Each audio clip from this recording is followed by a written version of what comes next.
Hello students, myself Manju Bhavani. I welcome you in English Literature online class BA Part 2nd from Gurugram College. Now, today our topic is your poem. The name is Soldier composed by Rupert Brooke. In this video, we discuss about the poet and the summary of the poem. Now, let's start. सबसे पहले हम poet के बारे में read करेंगे। Poet के बारे में रीड करने से पहले हम इसको थोड़ा रीड करेंगे। Rupert Jonas Brooke was an English poet. He was the poet patriot hero of World War I. He was well-known poet for his idealistic war sonnets during First World War. He was also known for his boyish good looks. Brooke died while serving in the Royal Navy in 1915. A mosquito bite became infected and he died of sepsis. The famous poet William Butler Yeats said that Rupert Brooke was the handsomest young man in England. His best known work is Sonnet Sequence 1940. तो ये था poet के बारे में। अब हम इसको अच्छे से रीड एंड डिस्क्राइब करेंगे। Then let's start. Rupert Jonas Brooke, ये क्या है, इनका फुल नेम है। Was born in 1887। इनका बर्थ कब हुआ था? 1887 को हुआ था। वॉज एन इंग्लिश पोइट, ये कौन थे? इंग्लिश पोइट थे, मतलब ये प्रॉपर ब्रिटेन से ही लिंक थे, मतलब वहीं से जुड़े हुए थे। He was the poet patriot hero, ये क्या थे? कवि थे, एक देशभक्त कवि थे और हीरो भी थे, नायक थे ऑफ वर्ल्ड वार फर्स्ट। जो वर्ल्ड वार फर्स्ट था, if you know that what is the time of the world war first, there is 1942 1990। तो ये जो फर्स्ट वर्ल्ड वार था, इसके ड्यूरिंग इसके दौरान ये क्या थे? एक कवि, मतलब कि एक देशभक्त कवि नायक के रूप में उभरे थे या वहाँ पर वो फेमस हुए थे। He was well known poet, ये बहुत ही जाने माने वेल नोन मतलब कि जाने माने पोइट थे। For his idealistic war sonnets, इनकी क्या थी? आइडियलिस्टिक मतलब कि एक आदर्शवादी जो इनकी सोनेट्स होती थी, जो ये इनकी युद्ध वाली सोनेट्स होती थी, उनके लिए बहुत ही फेमस थे। ड्यूरिंग फर्स्ट वर्ल्ड वॉर, किसके ड्यूरिंग, किसके दौरान? जब वर्ल्ड वॉर फर्स्ट चल रहा था, तब इनकी जो आइडियलिस्टिक, इनकी आदर्शवादी जो वार पोएम्स थी, सोनेट्स थी, उनके लिए ये बहुत ही फेमस थे। He was also known for his boyish good looks, और यह अपने जो बॉयिश गुड लुक्स, मतलब कि ये क्या थे? बहुत ही दिखने में क्या थे? सुंदर थे, उसके कारण भी ये बहुत ज़्यादा फेमस थे। Brooke died while serving in the Royal Navy in 1915। जो ब्रूक है वो कब, उनकी डेथ कब हुई थी? उनकी डेथ हुई थी जब वो सर्विंग कर रहे थे, अपनी सेवा दे रहे थे। कहाँ पर? In the royal navy. Royal navy क्या थी? इंग्लैंड की एक नेवी का नाम था। इंग्लैंड की बोले टुकड़ी थी, जो नेवी का मतलब होता है समुद्री जो सेना होती है, रॉयल नेवी के नाम से टुकड़ी थी। उसमें ये क्या करते थे? सर्विंग कर रहे थे। कब हुई थी इनकी डेथ? 1915 में। मॉस्क्यूटो बाइट बिकम, उनको क्या हुआ था? अगर हम शॉर्ट में बताएं तो इनको क्या हुआ था? एक जो इंसेक्ट, मतलब कि कोई मॉस्क्यूटो ने इनको कट कर लिया था, और इसके बाद इनके जो ब्लड था उसमें इन्फेक्शन हो गया था, और इन्फेक्शन के कारण इनकी क्या है? बहुत ज़्यादा सूजन हो गई थी शरीर में, और उनके कारण इनकी क्या हो गई? डेथ हो गई। यहाँ पे वही है। अब मॉस्क्यूटो बाइट, एक मच्छर के काटने से जो बिकम क्या बन गया? मच्छर का काटना भी बिकम इन्फेक्टेड, वो क्या हो गया? इन्फेक्शन हो गया इनको। And he died of sepsis. Sepsis क्या होता है?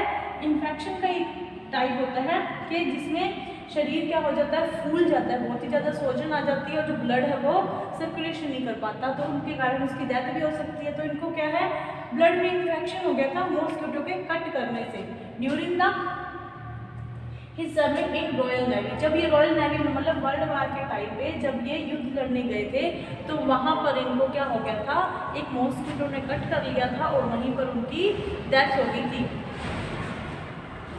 द फेमस पोइट, एक फेमस पोइट है विलियम बटलर, ये आपके सिलेबस में भी है, जिसको अपने WB गिस्ट के नाम से भी कहते हैं। WB गिस्ट said that, उन्होंने कहा था कि जो रूपर्ट ब्रूक है वो क्या है, Rupert Brooke was the handsomest, मतलब कि यहाँ पर क्या है, सुपरलैटिव डिग्री का यूज हुआ है। सुपरलैटिव डिग्री मतलब कि बहुत ही ज़्यादा उनको बहुत ही उच्चतम मतलब कह सकते हैं, बहुत ही ग्रेट क्या बताया गया, हैंडसमेस्ट मतलब कि बहुत ही ज़्यादा सुंदर दिखने वाले यंग जवान मैन थे इंग्लैंड के। मतलब विलियम बटलर गिस्ट ने रूपर्ट ब्रूक के बारे में कहा है कि वह सबसे सुंदर दिखने वाले इंसान मतलब मैन थे, इंग्लैंड के सबसे सुंदर दिखने वाले आदमी थे रूपर्ट ब्रूक। एक लाइन और हम इसमें राइट करेंगे, रूपर्ट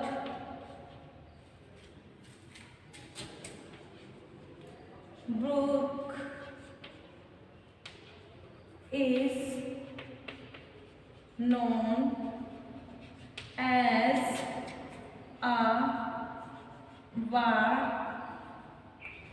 poet। इनको किस नाम से जाना जाता है, ये युद्ध के पोइट हैं, उनके नाम से भी जाना जाता है। His best known work is, जो इनका फेमस वर्क था, इनका बहुत ही ज़्यादा अच्छा वर्क था, वो क्या था, सोनेट्स थी। सोनेट्स का एक सीक्वेंस था जिसका नेम था 1914, जिसके कारण ये बहुत ही फेमस हुए थे। इनकी जो पोएम थी उनमें क्या था, पैट्रियोटिक मतलब कि क्या थे, एक सैनिक थे, तो उनका जो सैनिक का जो अपने देश के लिए जो प्यार होता है, पैट्रियटिज्म होता है, वो क्या होता था, रिफ्लेक्ट होता था, वो दिखाई देता था।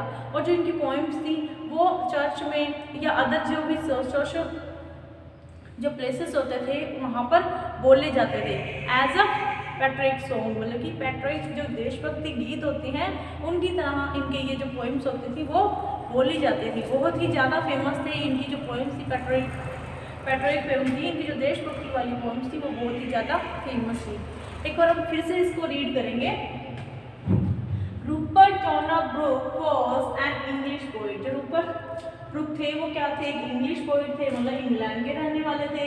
He was the poet patriot hero, क्या थे, एक देशभक्त नायक कवि थे ऑफ वर्ल्ड वार फर्स्ट। जब वर्ल्ड वार फर्स्ट चल रहा था तब उन्होंने क्या है, वो क्या थे, इसके पोइट भी थे, पैट्रियट देशभक्त भी थे और हीरो भी थे। He was well known poet, ये क्या थे, जाने माने पोइट थे for his idealistic war sonnets during first world war. जब वर्ल्ड वार फर्स्ट चल रहा था तब इनकी जो आदर्शवादी जो इनकी पोएम्स आई थी उनके लिए ये बहुत ही जाने पहचाने हैं, या इनको पहचान मिली थी। इनकी जो पोएम्स आई थी किसके दौरान, वर्ल्ड वार फर्स्ट के दौरान। He was also known for his boyish good looks, और ये अपने व्यक्तित्व मतलब कि सुंदर व्यक्तित्व जो इनका मतलब इनका जो प्रेफरेंस कह सकते हैं, मतलब इनकी जो दिखावट थी वो बहुत ही ज़्यादा सुंदर थी। वो क्या था, बॉयश लुक, मतलब कि आफ्टर 20 की एज में भी ये क्या लगते थे, टीन एजर लगते थे, एक छोटे लड़के के समान लगते थे, जैसे कि कोई 16 या 15 साल का लड़का हो उसके जैसे दिखते थे और बहुत ही ज़्यादा हैंडसम थे। Brooke died while serving in Royal navy.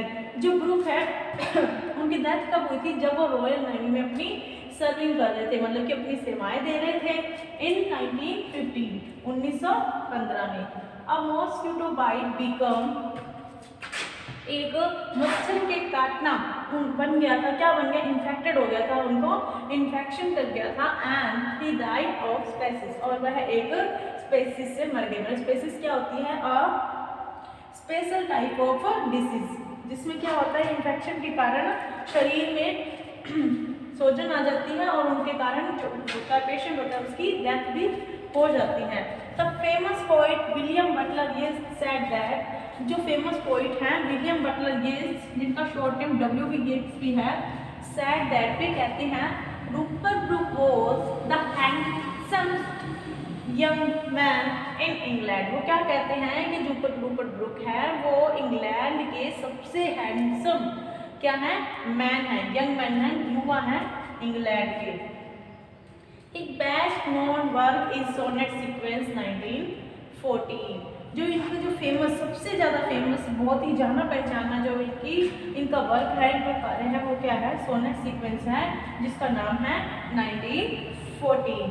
Rupert Brooke is known as a war poet. जो रूपर्ट ब्रूक है उनको कैसे जाना जाता है, उनको एक वार पोइट के रूप में जाना जाता है। He is also a soldier. वो क्या थे, खुद भी एक सोल्जर थे, इसलिए उनके अंदर क्या थी, देशभक्ति की भावना बहुत ही ज़्यादा थी और उसी को ही वो अपनी पोएम्स में शो करते थे। और एक छोटी सी एज में देयर इज ओनली कितने साल, मतलब कि ये लमसम 27 ईयर्स कह सकते हैं, 27 ईयर्स मतलब 27 और 8 ईयर्स के लमसम इनकी डेथ हुई थी। उसके अंदर भी क्या है अपने मतलब कि बहुत ही ज़्यादा फेमस हो गए थे और दिखने में क्या थी कि 16 या 17 साल के बच्चे लगते थे। और एट द एज ऑफ 9 ही स्टार्ट राइटिंग पोएम, मतलब कि 9 साल की उम्र में इन्होंने पोएम्स लिखनी स्टार्ट कर दी थी और इसके बाद इन्होंने बहुत ही अच्छी पोएम्स लिखी जो बहुत ही फेमस है। अब हम पोएम के बारे में रीड करेंगे कि आपकी जो पोएम है सोल्जर वो किसके बारे में है और उसमें क्या है और उसकी समरी क्या है। अब हम इस पोएम के बारे में रीड करेंगे। पोएम में जो पोइट है वो में क्या कहना चाहते हैं और ये पोएम क्या थीम लेकर लिखी गई है। तो पोएम को रीड करने से पहले हम इसके इंट्रोडक्शन को रीड करेंगे। Let's start. The soldier is one of the 5 sonnets that Brooke composed shortly after the World War First। जो ये पोएम है आपकी सोल्जर, ये कब लिखी गई थी, उन 5 सोनेट्स के में से एक है जो ब्रूक ने कंपोज करवाई थी वर्ल्ड वार फर्स्ट के बाद एंड पब्लिश इन 1914 और 15 और 1915 में को इसको पब्लिश करवाया था। जब मतलब स्टार्टिंग हो गई थी वर्ल्ड वार फर्स्ट की 1914 में, तब इन्होंने ये पोएम लिखी थी और 1915 में इसको पोएम को पब्लिश करवाया था विद द टाइटल 1914। और क्या टाइटल था, मतलब कि इस पोएम्स की जो कलेक्शन थी जिसमें 5 सोनेट्स थी उसका टाइटल था 1914 written in 2 stanza an octave and a sestet. और किस में लिखी गई थी, एक 2 स्टैंजा में लिखी गई थी और जो किस में बांटे हुए थे, ऑक्टेव एंड सिस्टेट में। In your first year you must read about sonnet. What is the sonnet? You know that sonnet is a lyric poem that contains 14 lines with a fixed rhyme scheme। Sonnet क्या होती है, 14 lines की एक fix rhyme scheme वाली poem होती है, जिसमें हम देखते हैं कि जो पोएम होती है वो क्या है 2 पार्ट्स में डिवाइड होती है। One is octave and next is sestet. In the octave there is 8 lines. जो ऑक्टेव होता है उसमें 8 लाइन्स होती हैं और जो सिस्टेट होता है उसमें 6 लाइन्स होती हैं। तो 6 + 8 टोटल 14 लाइन्स की पोएम होती है। जो ये हमारी पोएम है सोल्जर, ये भी क्या है वन ऑफ द सोनेट, वो भी क्या है एक सोनेट ही है। और कब लिखी गई थी ये 1915 में ये पब्लिश हुई थी और ये किस में बांटी हुई है, ऑक्टेव में एंड सिस्टेट में। फर्स्ट ऑफ ऑल मैं बताती हूँ कि जो पोएम है ये क्या है तो पेट्रार्कन टाइप की, लेकिन इसकी जो राइम स्कीम है वो क्या है शेक्सपियरियन सोनेट की है। मतलब कि दोनों का क्या है मिक्सअप किया हुआ है रूपर्ट ब्रूक ने, कि जो थीम है या थीम कह सकते हैं क्योंकि पेट्रार्कन थीम जो थी या पेट्रार्कन जो भी मतलब कि स्टाइल था उसमें लिखी हुई है, लेकिन जो इसकी राइम स्कीम है, जो राइम स्कीम है वो शेक्सपियरियन सोनेट्स की है। It is a famous poem. ये क्या थी, एक फेमस पोएम है expressing the idealism the Nations of Europe. ये क्या है फेमस पॉइंट है जो क्या बताती है कि आइडियलिज्म जो इनकी महानता है किसके, जो यूरोप के देश हैं उनकी महानता के बारे में बताती है।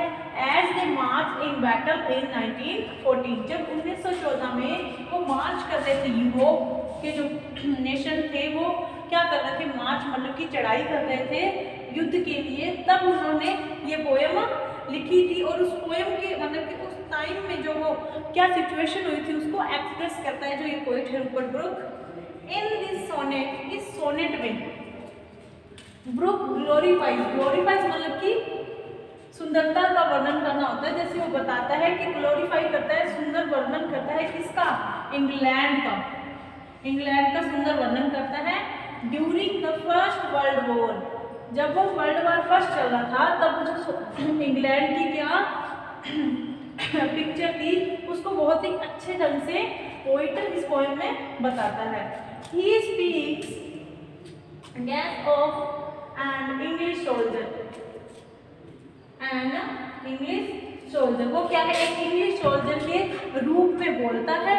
As he is leaving home and go to war, जैसे कि वो अपना घर छोड़कर और वार के लिए जा रहा है।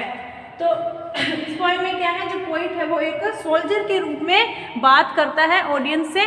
जैसा कि मैंने बताया कि जो ये पोएम है वो क्या है, एक सोल्जर के रूप में स्पीक करता है। ऐसा सोल्जर जो क्या है वर्ल्ड वॉर के लिए जा रहा है, जो वार के लिए जा रहा है अपने घर को छोड़कर। The poem represents the patriotic ideals, जो पोएम है वो क्या है, जो पेट्रोइक मतलब कि जो देशभक्ति आइडल्स हैं, जो देशभक्ति आदर्श हैं उनको शो करता है। इट पोर्ट्रेट्स, वो क्या है, पोर्ट्रेट मतलब कि पिक्चर बनाता है death for on one's country. ये क्या है, ऐसा सोल्जर जो क्या है अपनी कंट्री के लिए मरने के लिए भी तैयार है, उसको पोर्ट्रेट करता है। मतलब कि एक मतलब डेथ हो सकती है उसकी, पॉसिबल जो डेथ है उसके बारे में ये पोर्ट्रेट करता है। एज अ नोबल एंड, उसको किस तरीके से बताता है, नोबल एंड मतलब कि बहुत ही अच्छे एंड के रूप में बताता है कि अगर आप एक अपनी कंट्री के लिए अगर आप डेथ होती है आपकी, तो आप क्या हो, आपका एक नोबल एंड हो रहा है।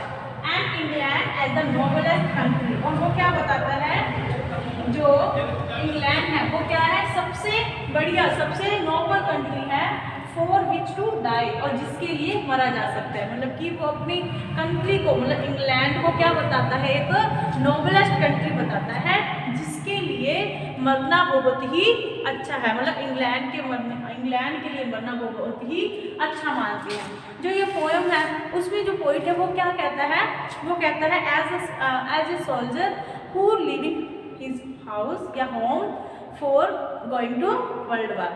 मतलब कि क्या है, इसमें जो पोइट है वो एक स्पीकर के रूप में बोलते हैं, एक सोल्जर के रूप में स्पीक्स करता है कि जैसे कि वो घर छोड़कर जा रहा है और अपने देशवासियों को कह रहा है, अपनी जो उसकी पॉसिबल जो डेथ है उसके बारे में बात करता है कि अगर मेरी डेथ होती है तो वो क्या होगी, एक नोबल डेथ होगी। और जो इंग्लैंड है वो क्या है, नोबलेस्ट कंट्री है इन द वर्ल्ड, मतलब कि पूरी दुनिया में जो इंग्लैंड है वो क्या है, नोबलेस्ट कंट्री है। एक बार हम फिर से इसको रीड करेंगे। The soldier is one of the 5 sonnets that Brooke composed shortly after the World War First। जो सोल्जर है, ये जो पोएम है सोल्जर, वो क्या है 5 सोनेट्स में से एक है जो ब्रुक ने फर्स्ट वर्ल्ड वॉर के दौरान जो पब्लिश करवाई थी। अपनी एक कलेक्शन था किसके नाम से, 1914 के नेम से इन्होंने एक सीक्वेंस ऑफ सोनेट्स पब्लिश करवाया था, और जो कब पब्लिश हुआ था 1915 में। उनमें से एक पोएम है आपकी soldier with the title 1914 written in 2 stanza। ये किसमें लिखी हुई है, 2 stanza में लिखी हुई है। First is octave and second is sestet। I tell you that what is octave and what is sestet। It is a famous poem। ये क्या है, एक बहुत ही ज़्यादा प्रसिद्ध मतलब कि फेमस पोएम है। एक्सप्रेसिंग, जो क्या कर रही है हमें बताती है, एक्सप्रेस मतलब कि शो कर रही है अपनी feelings. The idealism the Nations of Europe, मतलब कि यूरोप के जो देश हैं उनकी महानता को क्या कर रही है, वो डिस्क्राइब कर रही है। As they March in battle in 1914, जब वो 1914 में मार्च कर रहे थे, चढ़ाई कर रहे थे, बैटल मतलब कि युद्ध के लिए 1914 में, तब जो यूरोप के देश थे उनकी जो महानता है उसको बताया है इस पोएम में। इन दिस सोनेट, इस सोनेट में ब्रुक ग्लोरीफाई, जो ब्रुक है वो क्या है, ग्लोरीफाई मतलब बहुत ही सुंदर वर्णन करते हैं किसका, इंग्लैंड का, बिकॉज ही इज इंग्लिशमैन, वो क्या है इंग्लैंड के रहने वाले हैं, इसलिए क्या है उन्होंने इंग्लैंड को बहुत ही ज़्यादा ग्लोरीफाई किया है, बहुत ही सुंदर बताया है during the first world war, कि फर्स्ट वर्ल्ड वॉर के दौरान जो इंग्लैंड था वो कितना सुंदर था और उसकी क्या सिचुएशन थी। He speaks gas off an English soldier as he is leaving home and go to war। यहाँ पर जो स्पीकर है वो क्या है, एक सोल्जर है जो कहाँ जा रहा है, जो वॉर के लिए जा रहा है और अपना जो घर है उसको छोड़ रहा है। तो poem represents the patriotic idols, जो पोएम है वो क्या है, जो पैट्रियोटिक मतलब कि जो देशभक्ति के आदर्श है, ये देशभक्ति की जो फीलिंग्स है उसको रिप्रेजेंट करती है। एक पोर्ट्रेट्स, ये जो पोएम है वो पोर्ट्रेट कर रही है, बताती है, पिक्चर शो करती है किसकी, डेथ की, डेथ फॉर वंस कंट्री, बल्कि जो एक व्यक्ति है वो अपनी कंट्री के लिए मर रहा है, उसको कैसे शो कर रही है, एक नोबल एंड के रूप में, मतलब कि वो क्या बताते हैं कि अगर कोई व्यक्ति अपने देश के लिए मर रहा है या अपने मतलब सोल्जर के रूप में अगर उसकी डेथ हो रही है तो वो क्या है, एक नोबल एंड है। And England as the noblest country in the world for which to die, और बताता है जो इंग्लैंड है वो सबसे महान कंट्री है मरने के लिए, मतलब कि इंग्लैंड को सबसे नोबलेस्ट कंट्री बताया है कि जिसके लिए अपनी जान भी न्यौछावर की जा सकती है। तो ये हमारी आज की वीडियो खत्म हो रही है, उससे पहले मैं इसकी थोड़ा सा समराइज कर देती हूँ हिंदी में, ताकि आपको ये पोएम है एक अच्छे से बता सके। तो जो पोइट है वो क्या कहेगा इस पोएम में, जो स्टार्टिंग की लाइन है उसमें तो पोएम कहेगा कि जहाँ पर भी मैं मरूंगा, मतलब कि जहाँ पर भी मेरी डेथ होगी वो किसका पार्ट बन जाएगा, इंग्लैंड का पार्ट बन जाएगा। मतलब इंग्लैंड की जो ग्लोरी है उसको बहुत ही ज़्यादा सुंदर तरीके से उसने उसका रिप्रेजेंट करेगा, अपनी जो लव है उसका जो पैट्रियोटिज्म है, अपनी love for his on country है, उसको बहुत ही सुंदर तरीके से जो पोइट है वो रिप्रेजेंट करेगा इस पोएम में। आज की हमारी वीडियो यहीं पर फिनिश होती है और अगली जो वीडियो होगी इसका पार्ट 2 होगा आपका सोल्जर का, उसमें हम इसके जो लिरिक्स है उसको डिस्कस करेंगे, उसको डिस्कस करेंगे और उसको डिस्क्राइब करेंगे कि वो जो पोएम है उसमें जो पोइट है वो मतलब क्या जो पोएम है वो क्या कहना चाह रहा है, और ये जो पोएम है वो कैसे उसकी जो उसकी थीम है वो थीम तो हमने चेक कर ली है, उसकी मतलब कि सेंट्रल आइडिया देखेंगे, उसकी लाइंस की एक्सप्लेनेशन देखेंगे और उसकी जो राइम स्कीम है, मेनली जो राइम स्कीम है उस पर देखेंगे। तो तब तक के लिए आप पढ़ते रहिए, घर रहिए, सुरक्षित रहिए और ये नोट आप नोटबुक में अपने नोटबुक में नोट्स बनाते रहिए साथ साथ में, ताकि आपको एग्ज़ाम टाइम में हेल्प मिल सके। Thank you.